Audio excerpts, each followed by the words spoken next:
Wear born for sing a song. നാം എല്ലാവരും ഒരു പാട്ട് പാടാൻ ജനിച്ചവരാണ്. നമുക്ക് നല്ല ശബ്ദമുണ്ടോ ഇല്ലയോ എന്നതൊരു വിഷയമല്ല. നാം പാടുന്നത് മറ്റുള്ളവർക്ക് ഇഷ്ടപ്പെടുമോ ഇല്ലയോ എന്നതും വിഷയമല്ല. നമുക്ക് പാടാൻ ഇഷ്ടമില്ല എങ്കിൽ പോലും നാം പാടുവാനായി ജനിച്ചവരാണ്. ഏതെങ്കിലും ഒരു പാട്ട് പാടാനല്ല നാം ജനിച്ചിരിക്കുന്നത്. നാം പാടുവാനായി നമ്മെ സൃഷ്ടിച്ചവനും നമ്മെ വീണ്ടെടുത്തവനുമായ കർത്താവ് ആവശ്യപ്പെടുന്നതത്രേ എ ന്യൂ സോങ്, പുതിയൊരു പാട്ട്.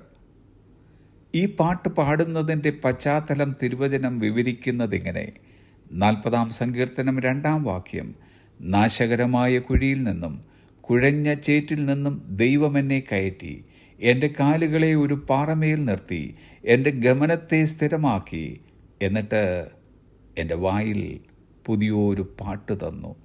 നമ്മുടെ ദൈവത്തിന് സ്തുതി തന്നെ.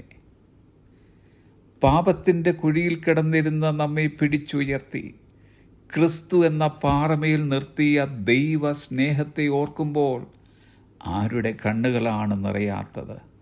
ആരുടെ ഹൃദയമാണ് തുടിക്കാത്തത്? ആരുടെ നാവാണ് പാടാത്തത്?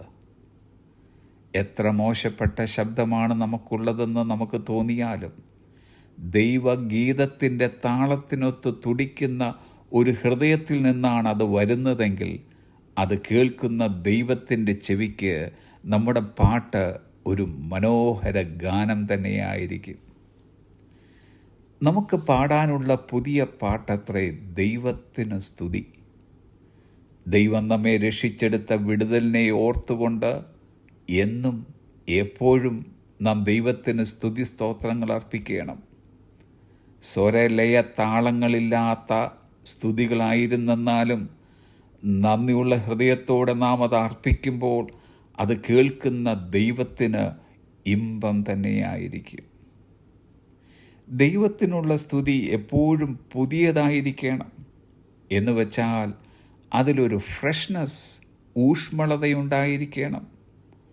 നാം രക്ഷിക്കപ്പെട്ട നാളുകളിൽ എങ്ങനെയാണോ ദൈവത്തിന് സ്തുതി അർപ്പിച്ചത്, അതിൽ നിന്നും ഒട്ടും കുറയാതെ അതേ നിലയിലോ അതിനേക്കാൾ ഏറെയായോ നമ്മുടെ നാവിൽ ദൈവത്തിന് സ്തുതി സ്തോത്രങ്ങൾ ഉണ്ടായിരിക്കണം.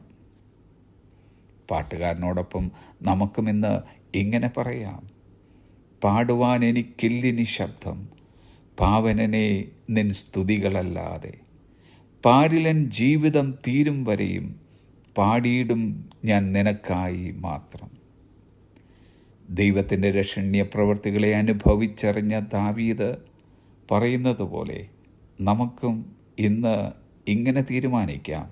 104-ാം സങ്കീർത്തനം 33-ാമത്തെ വാക്യം, എൻ്റെ ആയുഷ്കാലത്തൊക്കെയും ഞാൻ യഹോവയ്ക്ക് പാടും, ഞാൻ ഉള്ളയിടത്തോളം എൻ്റെ ദൈവത്തിന് കീർത്തനം പാടും.